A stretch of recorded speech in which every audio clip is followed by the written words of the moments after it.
Ashley, I am so excited to have you back on the podcast. You've been here once before. If anyone is listening and you remember from season 3, Ashley Renne joined us to talk with myself and Jen Rivera Bell. We were talking in that whole season was like all things vegan, and they were both sharing their perspectives from like how a vegan, plant-based lifestyle has actually brought them even closer to their family and cultural ties and how that impacts their family. They both have young kids. So that was a blast. I absolutely loved that episode. And now, of course, when I decided to do season 4, which is all about eco-minded parenting, I was like, I have to bring Ashley back. This is going to be so exciting. Thank you for having me back again.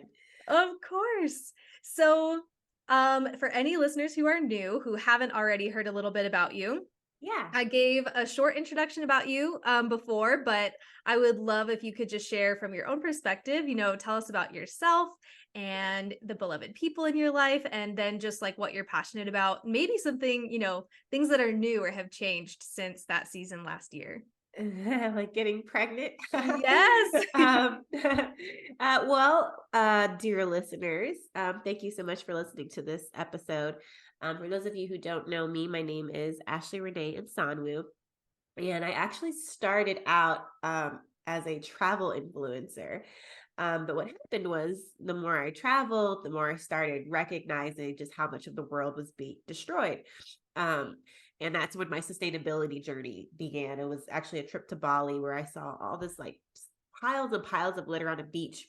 Hmm. And I was talking to my friend who was traveling with me, and she was really into sustainability. And she was like, yeah, you could throw something away like a water bottle in the United States and it could end up on the coast of Bali. And that was like the first time like it really hit me that, oh wow, like so that's what sustainability is. Like that's how pollution works. And it just set me down this rabbit hole of trying to learn everything I could about environmentalism.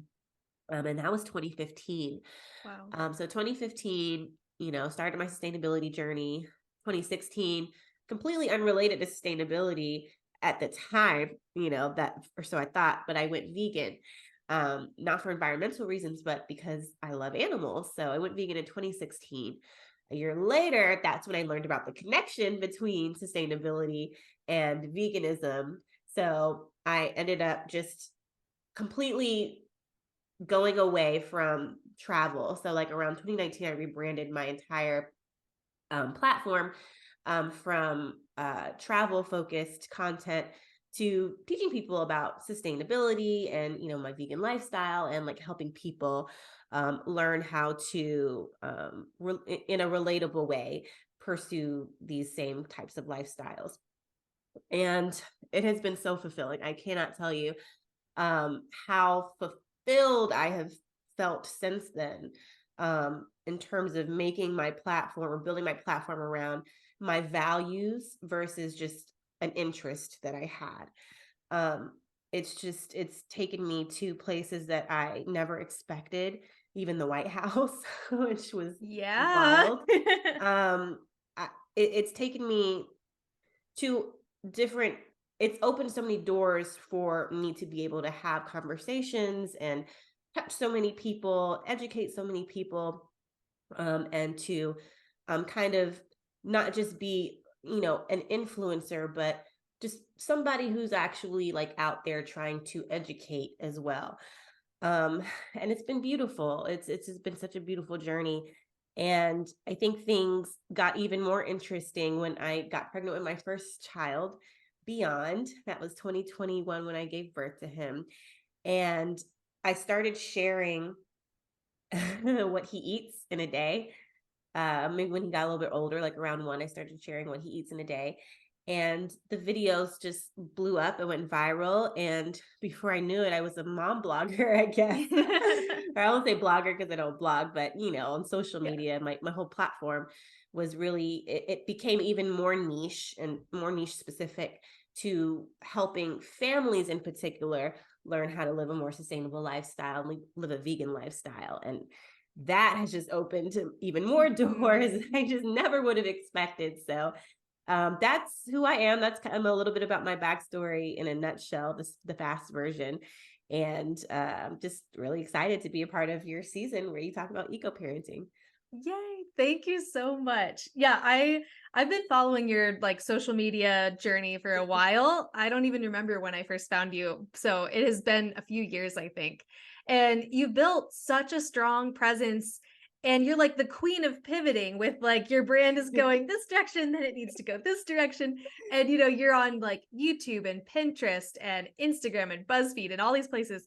But I've especially loved following your Instagram journey just because you've built such an incredible community there. And like, I love the engagement that happens within your posts as well, which is totally, attributed to the way that you lead that platform and the way you interact with people. So I feel like you are spreading such incredible education on a whole variety of things. And I'm Aw. very thankful for that. I appreciate that. Instagram is definitely my favorite platform. I started out as a YouTuber and I thought that was going to be my platform. That was going to be it. Yeah. And then somehow just everything took off on Instagram, and the community on there has just been so incredible and supportive. And the questions that they ask, are just, they mean so much to me because it shows that they're really interested in learning. So Instagram has definitely changed my life in a great way. Oh, I love that. And for anyone who hasn't already followed you on Instagram, I mean, if you're listening to this, you should literally like hit pause, go follow Hey Ashley Renee right now. But if they missed that whole bit about you going to the White House, I would love if you could share about that because that was super exciting. I loved like everything you were posting about it. And Thank that's you. such a huge thing that happened to you. I appreciate it. I was shocked. I think I still remember when I first got the message. It was from a climate organization that I'm on the board for. It's called Climate Power.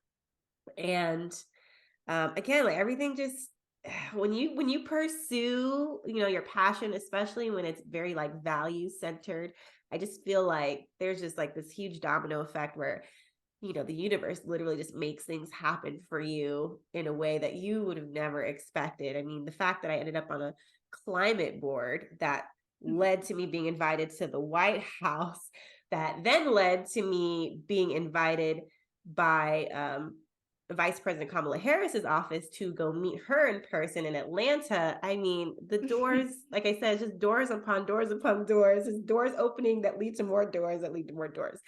So I remember when I got the email, it was very like short notice. If I was still a travel content creator, that probably would have never happened, because when I was a travel content creator, I was never here. But it just so happened that, they were like, hey, can you be at the White House like in a few days or whenever it was? And I was like, yeah, I'll be here. I'm not doing anything. I most certainly can. And so basically the thing about the White House that I will say I'm really fascinated by is this particular administration, the Biden administration, they're taking a different approach to working with media, versus say past presidencies where they were very traditional. But now in this administration, they've taken a lot of strides to acknowledging the influence of content creators and kind of utilizing them as a new form of press, which has been really cool to see, like us as content creators become more legitimized, as more than just people on the platform providing entertainment value, which of course is very important, but we're not a monolith. We also provide education, we provide news updates. There are so many of us that really focus on informing and educating our communities. And so to see us be taken seriously like that, to me it was a very big honor. So flew out there, and we were we were in the room. We didn't know he was going to actually show up, or Vice President Kamala Harris. We just thought we were going to go there and be briefed on some of the legislation that was coming out regarding climate changes, or not changes, but climate legislation that was being implemented to spark change in the United States. But then he actually entered the room and spoke to us, and we were all stunned. And then Vice President Kamala Harris walks in too. So it was wild. It was a wild Wow. experience. Definitely unforgettable, and a highlight of my career. Oh my gosh. I can't even imagine. That's amazing. It was. I was definitely thrown off guard. Yeah, I bet. Oh my Yeah. gosh. That is really, really cool though. I am so happy for like all the things you're putting out into the world. And Thank you. you have a very exciting new thing coming up. Uh that I think we're going to talk about that towards the end of the podcast. I want to talk Yes. about your book, your cookbook that is coming out. But before we get into all of that, um I think, there's so much we could talk about. This whole season, we've had different experts coming in who are talking about things like, hypnobirthing or Yeah. sustainable breastfeeding journeys and Mhm. non-toxic living. Like there's been so much just crunchy motherhood in general or I love parenthood in crunchy. general.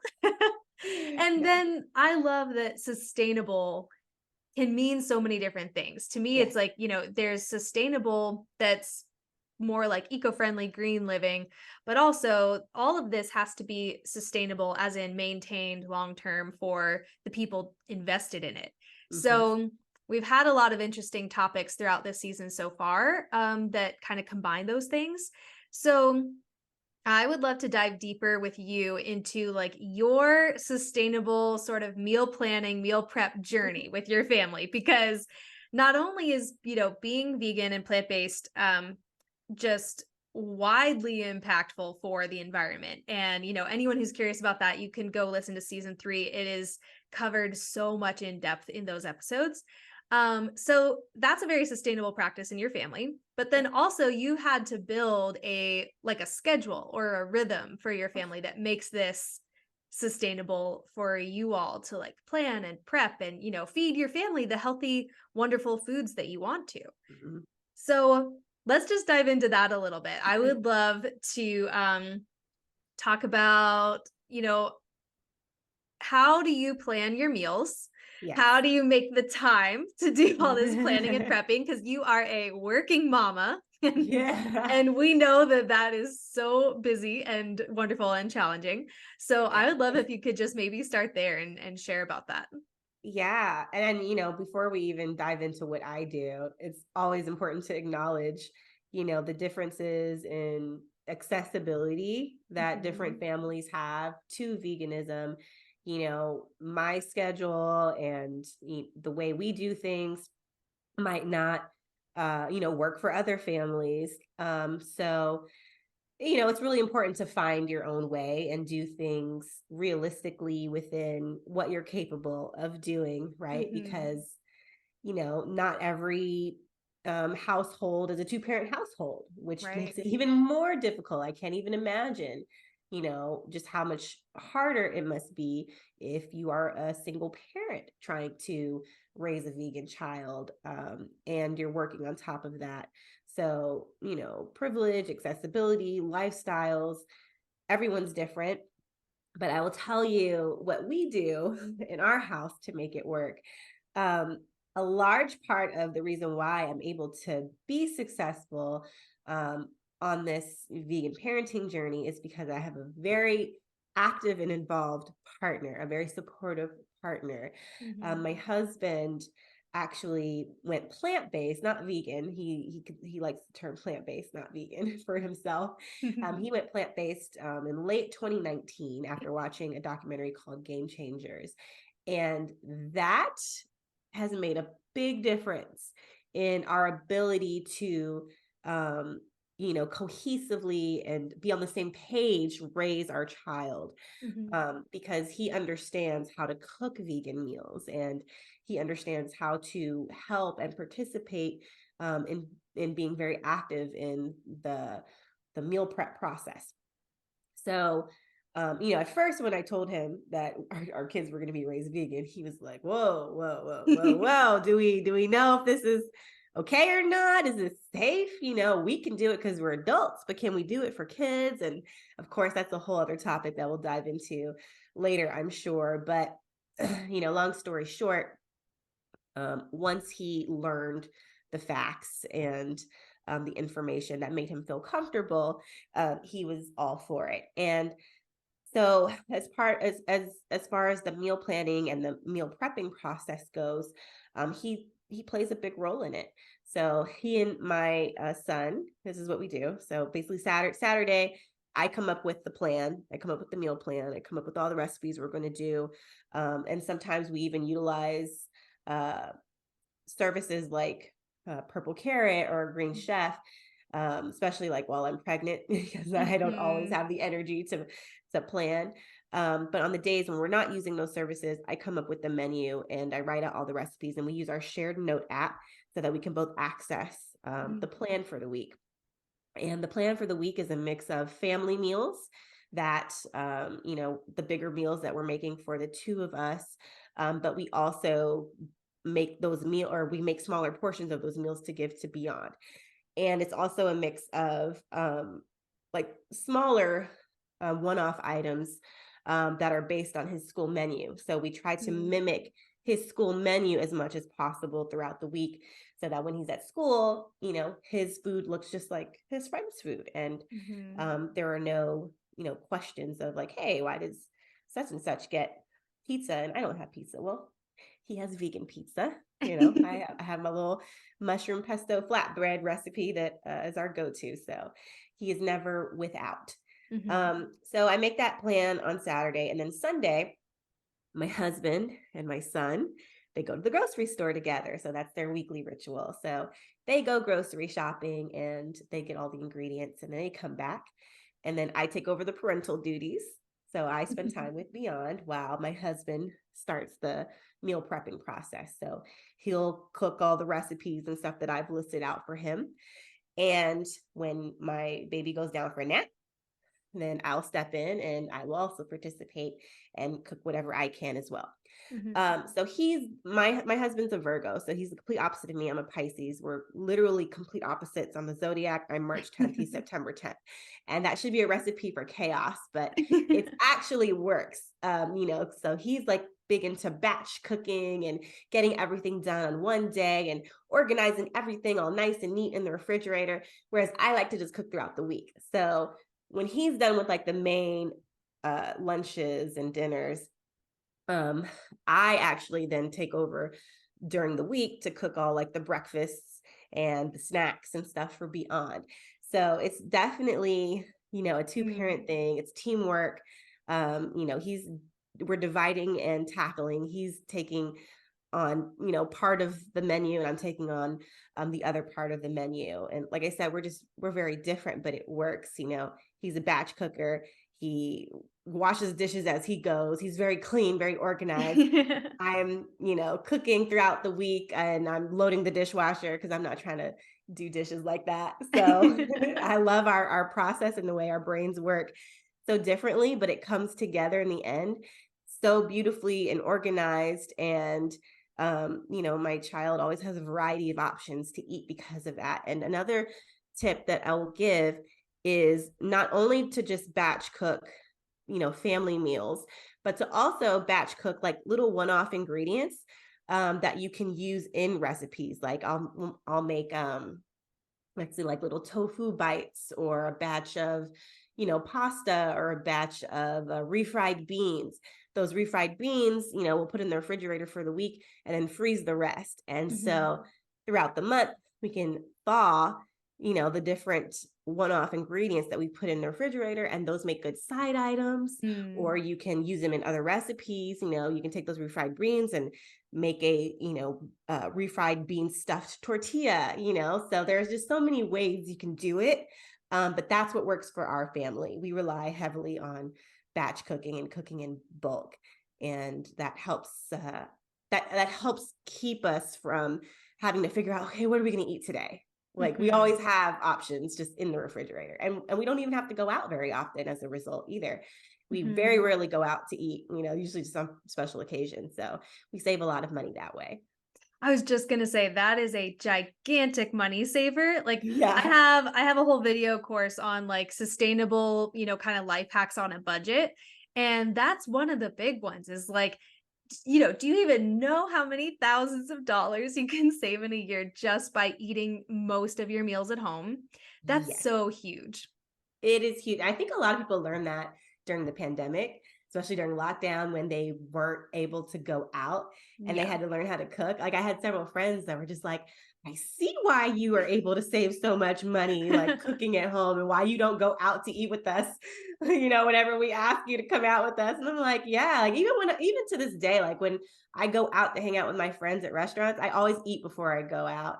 And Mhm. they used to make fun of me, but now they get it. They're like, no, like that makes total sense. You're saving so much money. And I'm like, yeah, why would I spend money on like a restaurant when I have all this food at home that I could eat? And to me, it's better because it's home cooked Mhm. and it's vegan, and I don't have to conform at like some, non-vegan restaurant that I'm going to and pick like a salad or something Yeah. like the one or two vegan options they have on the menu. I was like, why would I pay for that when I have like really good vegan food at home? So, and it saves us a lot of money. Oh, no kidding. And I think about anyone who might be listening to that's thinking through like, well, part of the joy of eating out is like I don't have to cook for myself, or maybe they feel like I'm not even a good cook, so I, prefer to go Yeah. eat this delicious food somewhere else. And that all, can be very true. And I think Mhm. also what comes with what you're doing, like just time and repetition and practice and Mhm. consistency, you're going to get better. Like Exactly. you're gonna get better. You're gonna learn about cooking. You're gonna learn Oh, what for foods you sure. like and don't like. You'll discover new recipes and spices. And I think It I gets mean, that's easier. yeah, it does. It gets totally easier. Yeah, a fun fact, I didn't know how to cook before I went vegan. Oh, I mean, I knew how, like the basics, but my husband did all the cooking. And then Wow. when I went vegan, he was like, I'm sorry. I don't know what to make you. I feel like I'm just gonna make you broccoli every night because I don't know what to make you. So because of that, I had to learn how to cook and I became really good at it. And so like being vegan taught me like a whole new life skill in terms of cooking really good meals, and it didn't happen overnight. Like when I first went vegan, let me tell you, like I was eating cereal for breakfast, turkey sandwiches for lunch, and gosh, what was I having for dinner? I don't even know. It wasn't anything like great. So, Wasn't even um, memorable. yeah, it wasn't even memorable, but now I know how to put together like actual like beautifully diverse meals together. And I would definitely say my palate has expanded. I've been exposed to a plethora of new flavors and spices and ingredients that I never even knew existed before going vegan. I didn't know what chia seeds were before I Yeah. went vegan, or hemp seeds, or all these other like really cool protein sources that I didn't know about. Hearts of palm, like what? Yeah. None of that. I know, all I knew how to do was like make a pork chop. you know, Yep. I didn't know anything else other than that. Pork chops, macaroni and cheese, rice, maybe a side of broccoli. Like that was my diet growing up. So now that I'm vegan, like it's so funny. People think that we're limited in our choices and our Yes. options. Oh, complete opposite. Complete opposite. Like there's always like almost too much to choose from. That's why I actually do enjoy going to vegan restaurants from time to time, because when I do go there, oh man, it's like being in vegan heaven. Like those Yeah. really good vegan restaurants that have like really robust menus, and you're just like, wow, these are so creative, and it's been amazing. And then it gives you even more like inspiration for Yes. meals that maybe you haven't made yet, but Oh now yeah. you're like, "Oh, I could probably recreate this or something like it." And Oh my gosh, yeah. yeah. Oh yeah, for sure. I mean, I had for Mother's Day, we went to a vegan restaurant and they had vegan shrimp, vegan not shrimp and grits. And I was like, how did y'all make this? This is so amazing. I forgot what the plant was, but I did write it down, but it gave me, new inspiration for looking into how to make seafood dishes, traditional Mm. seafood dishes and veganize them using whatever plant they mentioned that they used. Um, which reminds me, I do need to look into that and figure that out, because it was really good. Interesting. Yeah, I have not tried to tackle anything that resembles, traditional seafood meals, Yeah. and it's going on 6 years of being plant-based for me. So, yeah, that's super interesting. I want to get into kind of more of a discussion around like what you sort of brought up with protein and variety within what you eat and what you feed your family. But I Yeah. think really quick, even before getting into that too, I feel like there's so much.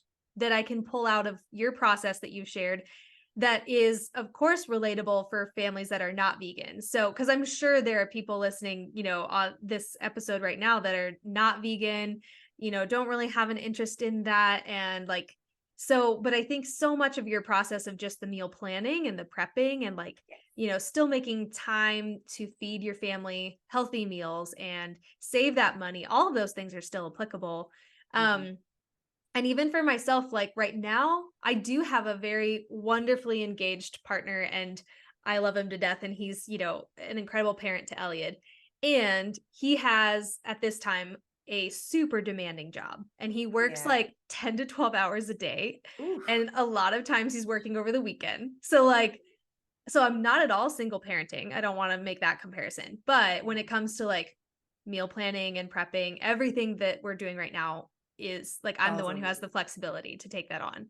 Yeah. So, but I see so much of what you do working for us. Like if I were to become even more diligent, like I'm very good at meal planning, but not at all with meal prepping. Like Yeah. I would love to get better at the whole batching idea and making more to like use throughout the week and freeze for the month. So just kind of putting that out there. Hopefully people listening will feel like, whether they're vegan or not, like this is Yes. so, so relatable. Batch cooking is a lifesaver. Like you said, just being able to pull things out of the refrigerator that are already done, throughout the week. You don't have to think about it anymore. It's a game changer. Oh yeah.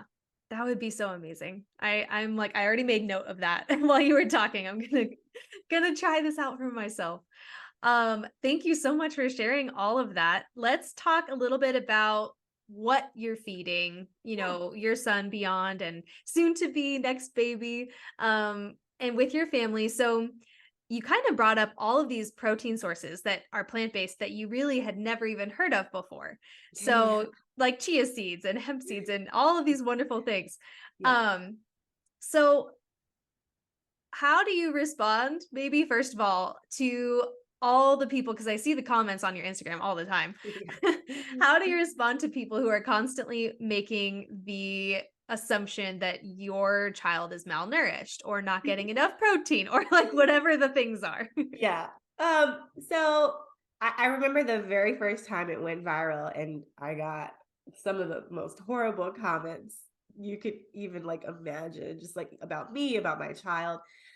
It was really hurtful at the beginning. But then when I took a step back and I was like really reading some of the comments, I realized the problem was rooted in a couple of main issues. It was one, people really not understanding what veganism is. That people have like these preconceived misconceptions and notions about what being vegan is, and a lot of times they're wrong. And the second one is we, like our generation, I'll say our generation did not grow up being educated in our school system about nutrition in a comprehensive way. I Hmm. certainly did not learn about plant-based nutrition in my school. Um, it was very limited. And, when it came to protein, for example, which is so wild to me that everyone's so focused on protein when there are a plethora of other nutrients that I wish people would ask me about that are way more interesting than Yeah. protein, because protein is just not even a problem. You know how rare it is to have a protein deficiency. Yeah. Hmm. But protein sources, growing up, you automatically are taught to associate protein with meat. Yep. And that's a huge problem. And it's why a lot of people can't wrap their heads around how a vegan or how a child can be raised vegan. They think, oh, they need so much protein to grow. And if they're vegan, they can't possibly be getting the protein they need. First of all, 13 grams is what my child at his age needs. 13 grams of protein a day. Yeah. That's not So very hard. no, you could get that in one meal. I was just about to say his morning breakfast. By the time his morning breakfast is over, he's probably already hit that target. Yeah. The yogurt that we feed him, the vegan yogurt that we feed him, it's soy and almond based, has 12 grams of protein per adult serving. So obviously, probably half that for a Mhm. child. But then, like I was saying, there's these like plethora of ingredients that I was exposed to once I became vegan that I didn't know about beforehand, like hemp seeds and chia seeds. You add, like, if you have a picky eater, that is like my secret. Like, if you have a picky eater, a selective eater, I like to say, not picky eater, a selective Yep. eater, Yep. because kids go through those phases all the time. Oh yeah. Um, Add some chia seeds or some hemp seeds, and that is just like such a simplistic way for them to get more protein into their daily diet, without having to like pull out all the stops and try to, cook them all these different, high protein meals that they just refuse to eat. Mm-hmm. And I did it in a way where I got my son to enjoy, even though there's like no flavor or anything to chia seeds or hemp seeds, like it just kind of mixes in seamlessly to your meal. But he just has so much fun pouring it into his little, Yes. soy, almond yogurt, coconut yogurt, whatever. He eats all kinds of sources of yogurt.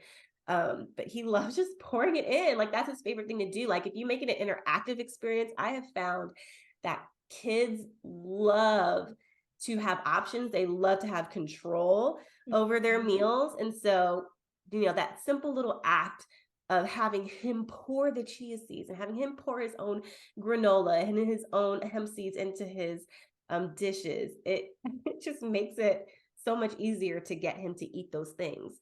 And he Mhm. loves it. Like, he asked for it. He'll be like, chia seeds. I'm like, okay, I'll go get the chia seeds.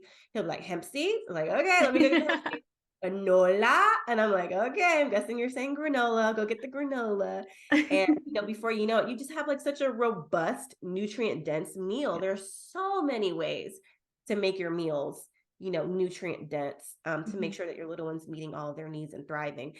But like I said, it goes beyond protein, and I try to educate Yeah. people on that. Like, there are so many other nutrients that the average child who's not vegan Yeah. is not getting or struggling to get. I mean, how many parents know about choline and iodine? I mean, these Mhm. were all things that I didn't learn about until I was pregnant, and researching like all the different nutrients, that we need to be focusing on as parents.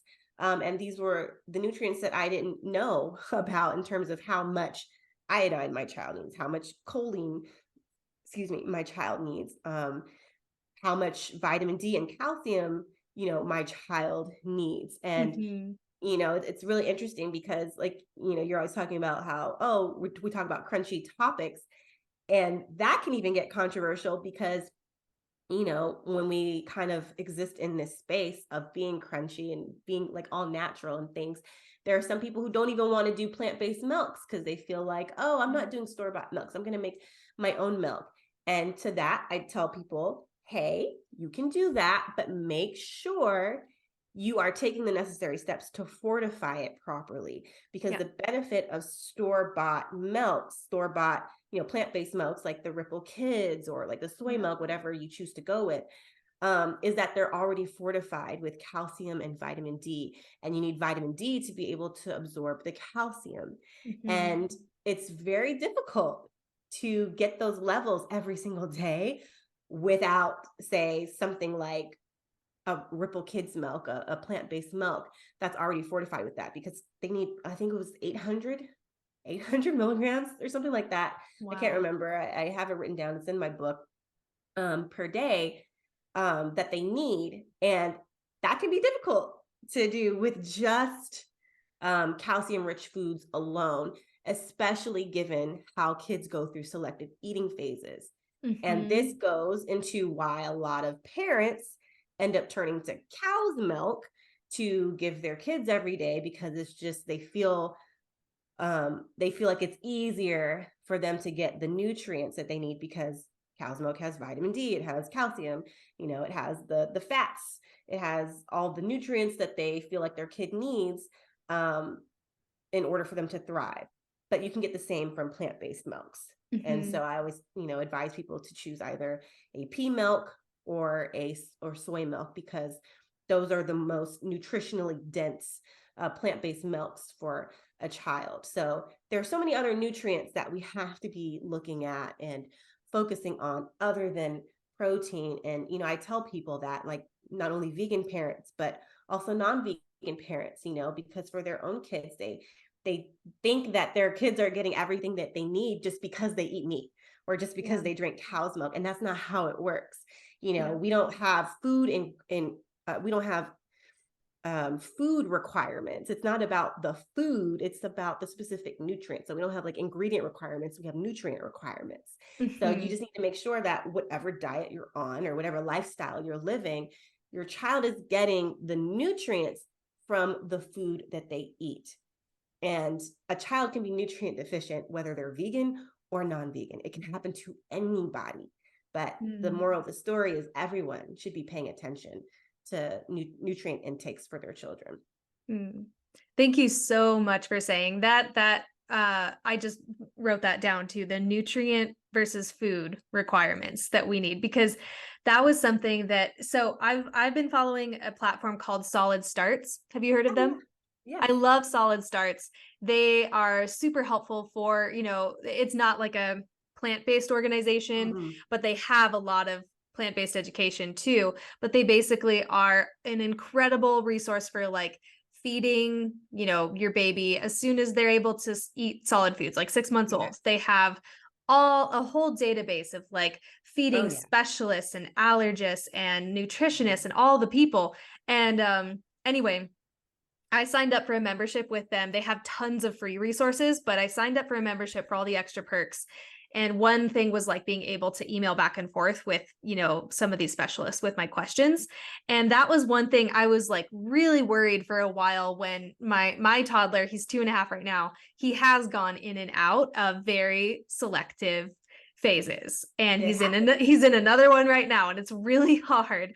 But um but it cycles, he's in it, he's out of it. And then when he was in one a while back, I was emailing with a specialist, like all my concerns. And she basically said the same thing, that, he has nutrient requirements. And Yeah. it's not necessarily about the food he's taking in, like, because I was worried about him not wanting to eat specific foods anymore. Um, and she was assuring me that as long as he's still getting the same nutrients that he needs from other foods or from that fortified plant-based milk, we also use the Ripple Kids, Yeah. pediatrician approved and created. So that was very reassuring to me, kind of like talked me off of that cliff edge, because I was like, all right, he's okay. He's still getting his nutrients, Yeah. even if he's in a selective phase. So I really appreciate you saying that. And I'm so curious, like, has Beyond gone through any like really selective phases Of yet? course. Or Oh okay. yeah. I'm like, I People feel think, like every kid does, but yeah, people see these posts and they see him eating up a storm and they just automatically assume he's like that every single day. No, of course okay. not. There are definitely, especially when I got pregnant and my first trimester, for context, my first pregnancy was so smooth. I didn't have any issues like when I was pregnant with Beyond. But the second pregnancy threw me off guard because my first trimester, I was so nauseous. I did not want to Oh, be in the kitchen. I hated the sight of the kitchen. I hated the sight of food. I was throwing up every day. And so I was like, Carl, that's what my husband said. I was like, you got to take over because I can't. yeah. So he was doing most of the cooking, and and the feeding. And I just remember he got stuck in this rut, this cycle of giving Beyond oatmeal for dinner Mhm. every day, and oh my gosh! And so when I finally, got out of my first trimester and I was back to being able to cook again and like feed him, I was like, "Who is this child? And what have you done with my child who would eat anything? Like he's asking me for oatmeal every night. Yeah. We gotta change this. I need my food machine back, my little foodie back." So here's what I did. Here was my strategy. So what I did was I looked at like some of these meals that he wanted over and over again. So annoying. And I was like, okay, there are two ways I'm going to go about this. I'm going to do another meal that's similar to it in texture.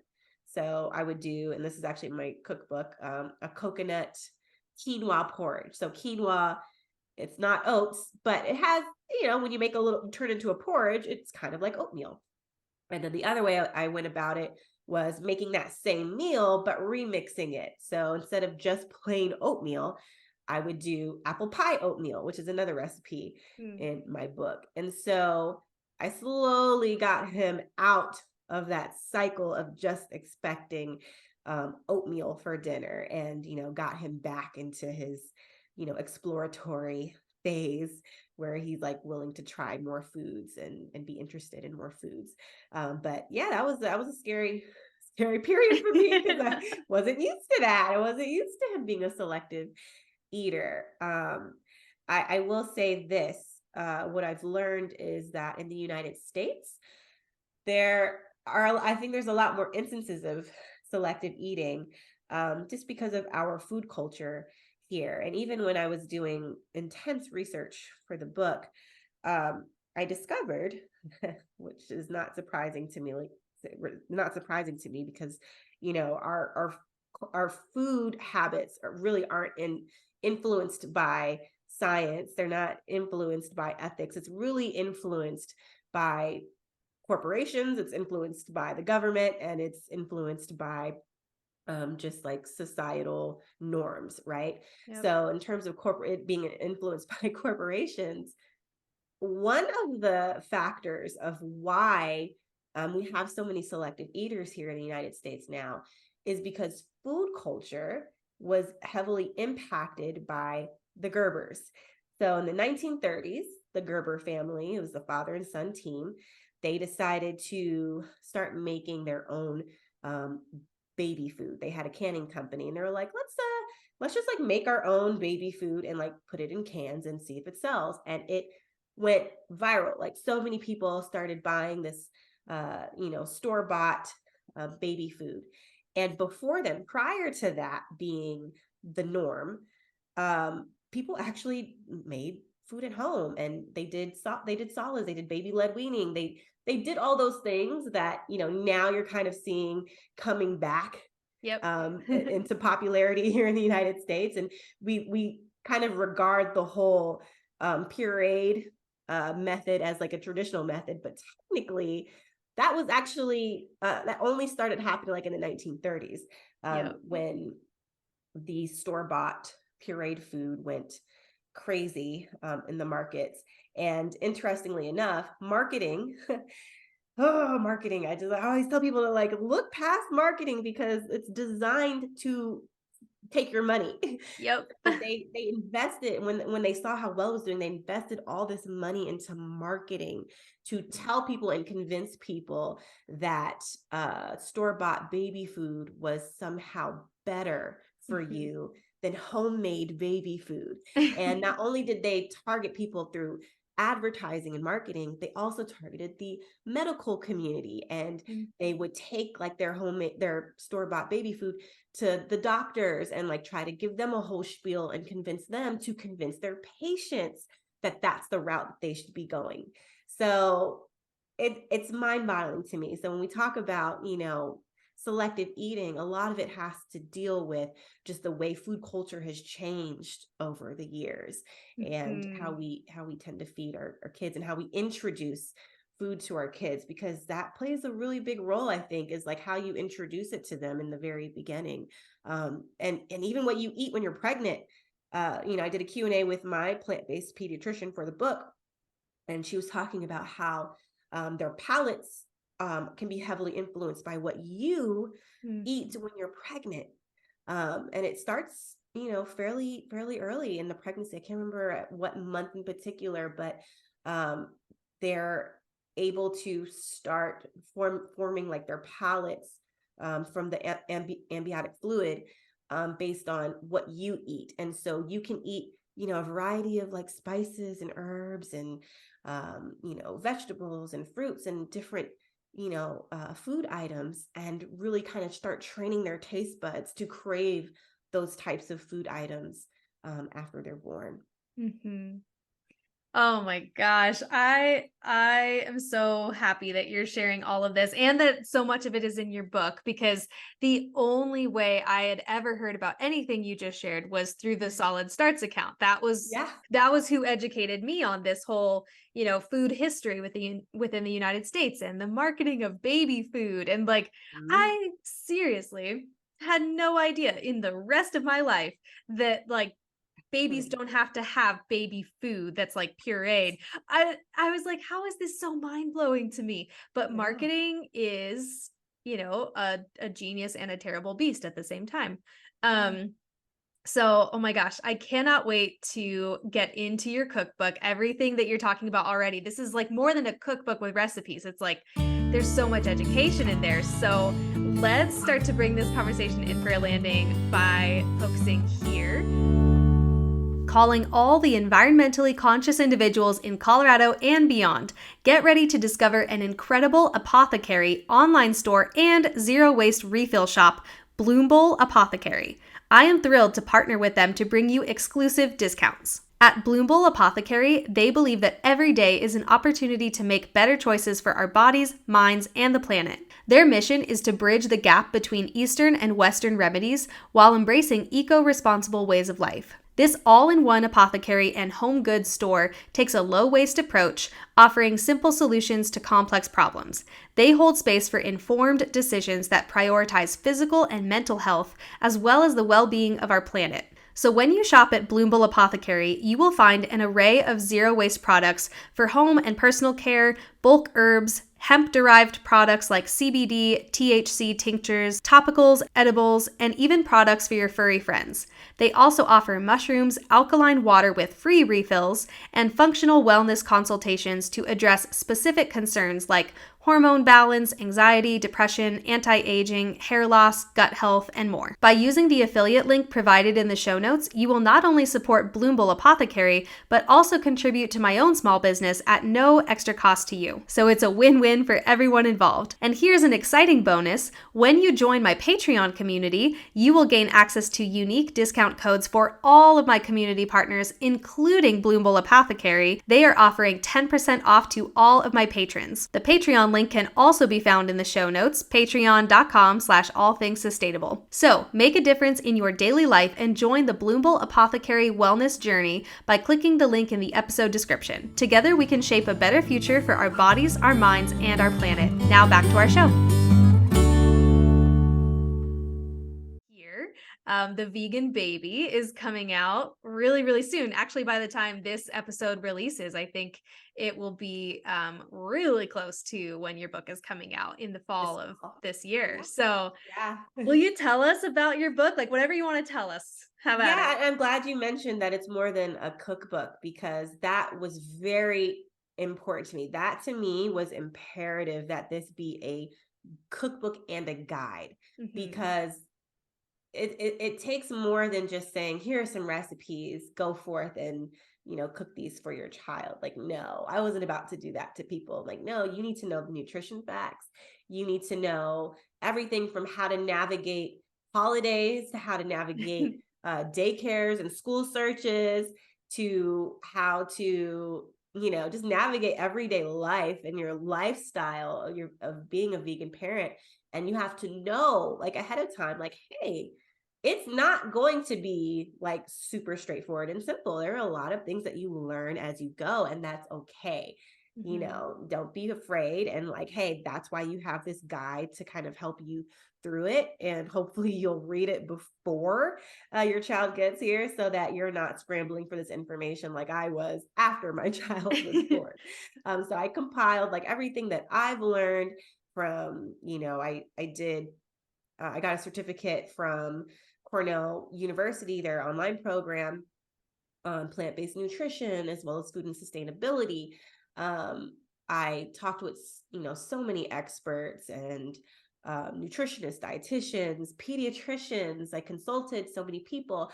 I dug through over 100 clinical trials and scientific journals. Like there's gosh, just doing the citations for this thing was a beast in itself. I can't The imagine. amount of research I did, this is not just a cookbook. This is definitely a guidebook. And in fact, I would say like probably my favorite part of the book was part one, which is the vegan super kid guide.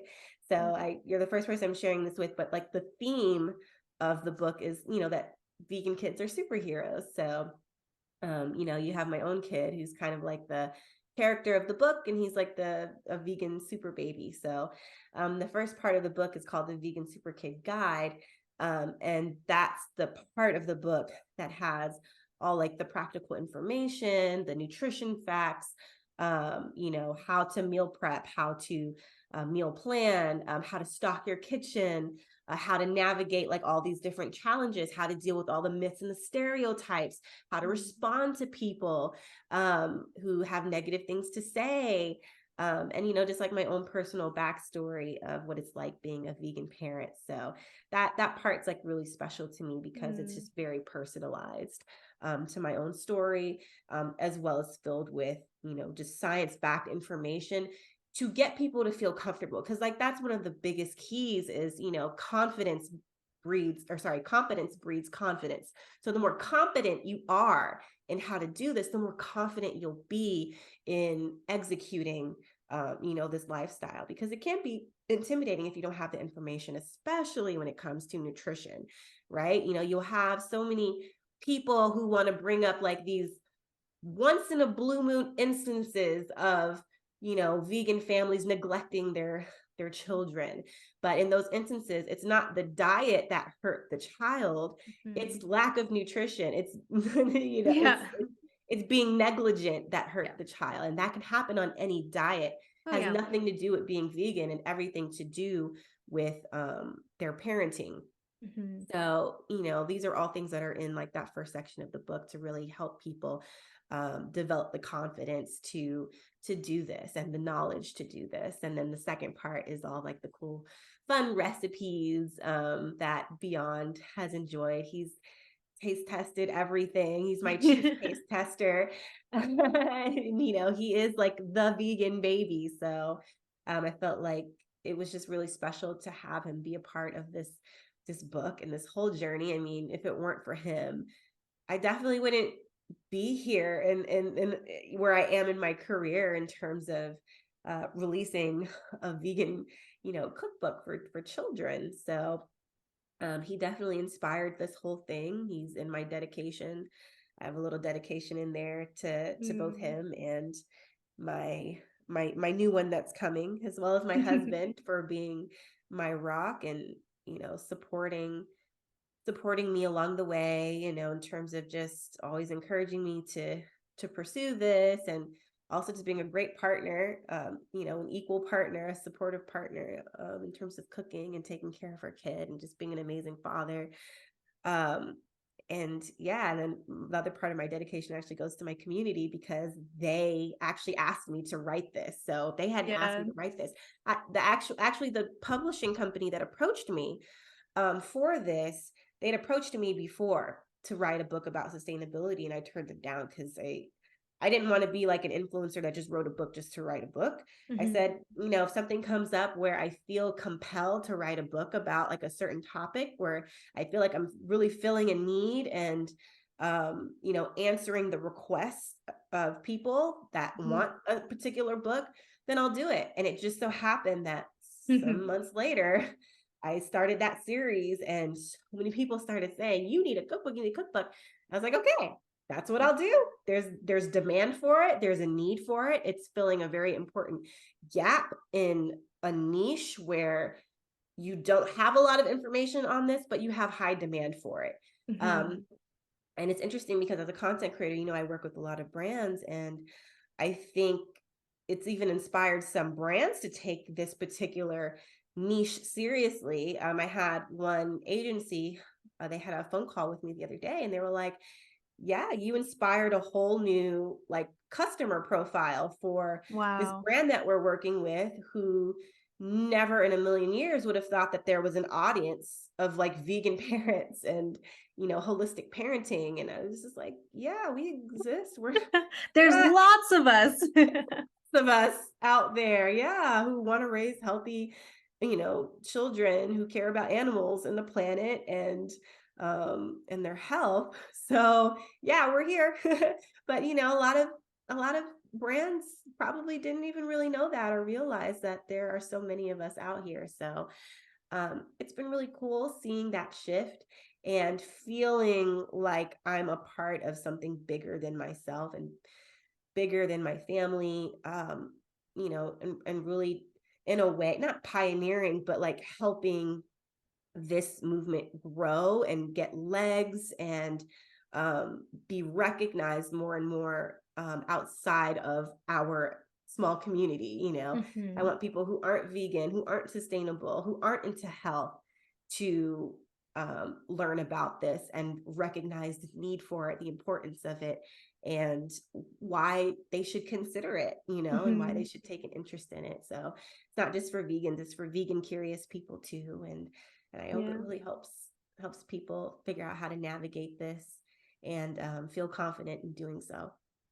Oh, I am sure that it will. I have like absolutely zero doubt about that. So I am so excited for this cookbook to come out. I am just like going through your, what your vegan toddler and previous, baby eats in a day reels until that comes out, because I'm like, okay, I get so much inspiration from those reels, as Aw, do obviously many people. But as soon thank as your you. cookbook comes out, I am getting my hands on it. I'm so excited because like my Amazing. toddler right now, I think so much can benefit him, helping me, as the parent to like, what do I do with these selective eating phases, and how do I continue to introduce him to even more variety of foods? So, and then hopefully, if we can have another kiddo, that I think just starting off even stronger.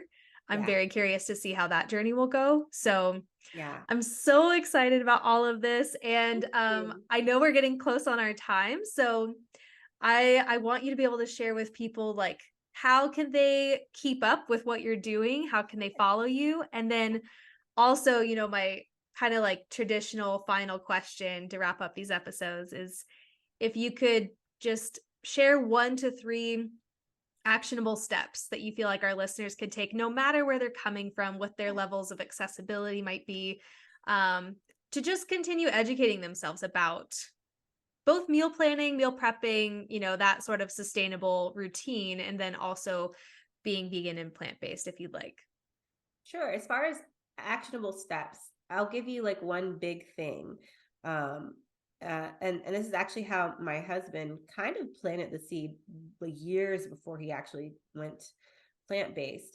But it's learning how to replace meat sources with the Mhm. plant-based source. And that way you can make all of the traditional foods you love.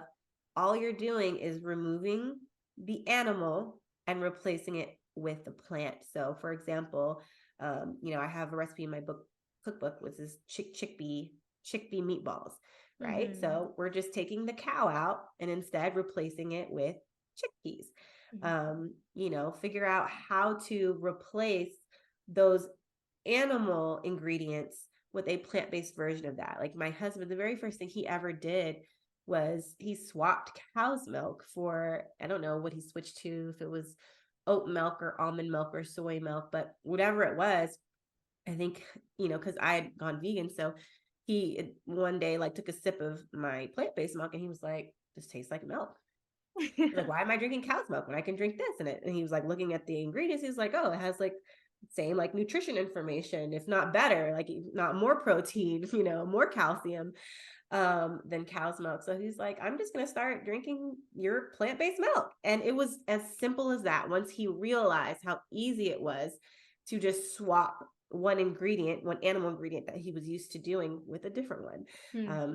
And so that was years before he even decided to go plant-based. And he only went plant-based because he watched a documentary. So another actionable step, once you kind of get the hang of rethinking like how you make your traditional meals, is to watch documentaries. You would be so surprised how educational and convincing some of these documentaries are when you watch them. Not just because of like the science that they're dropping, the facts that they're dropping, but they open your mind to new ideas and thinking about it in a way that you just never did before. Mhm. So I highly recommend watching documentaries. Like I said, the one that really helped my husband, he literally go plant-based overnight. I mean, I think it was like a couple of days after he watched it, he just like that, he just stopped Wow. eating meat, stopped eating dairy, and he went plant-based. But it's called The Game Changers, and it was about plant-based athletes. And that tends to be a really big hit with people because they're able to, I guess, relate, or, everyone's like fascinated with athletes, especially in the United States. So, people love powerful people, strong people, and they associate vegans with being weak. So I think it shatters stereotypes for them in a way that is just really interesting and intriguing for a lot of people. And seeing how these people are able to dominate in, whatever sport that they're playing, or um, whatever they're doing in terms of their athletic abilities on a plant-based diet, I think it just really shocks people. So that's a really good one to watch. And then there's some really good doom and gloom ones as well.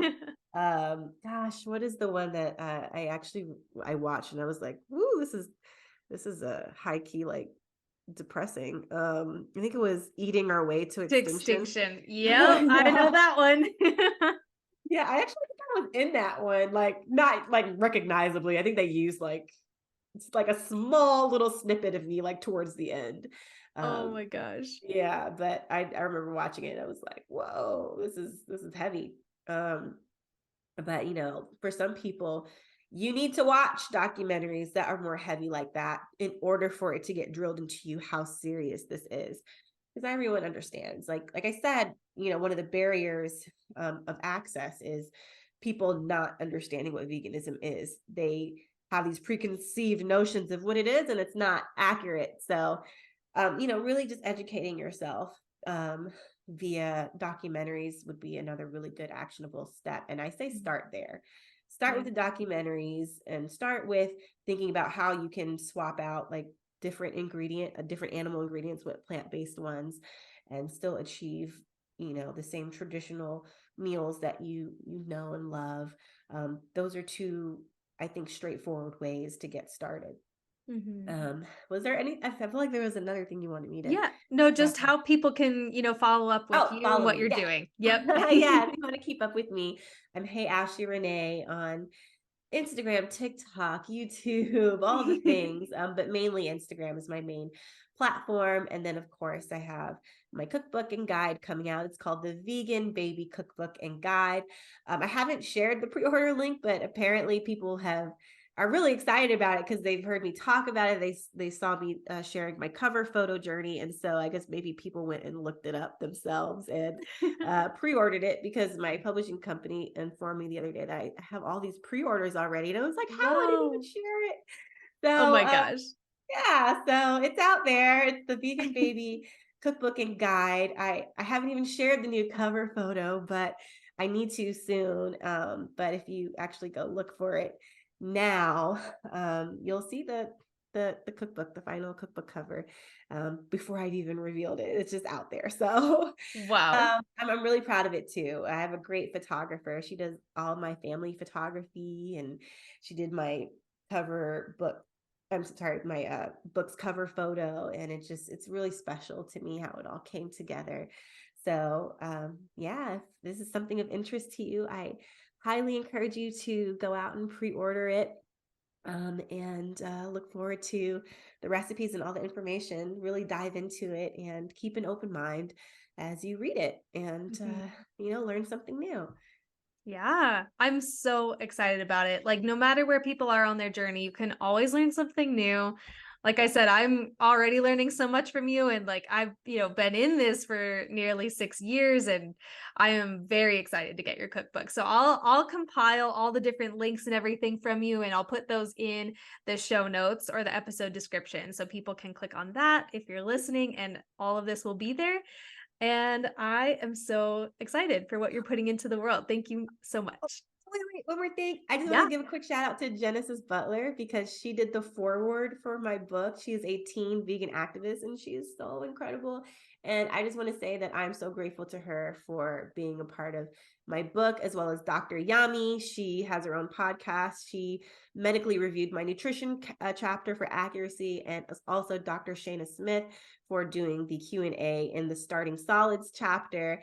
So I'm very honored that I have such wonderful women in my life who contributed to the book. So thank you to them. Ah, that's so amazing. There's so many great people out in the world doing great things. Yeah. Oh, thank you so much for being one of them. Thank you.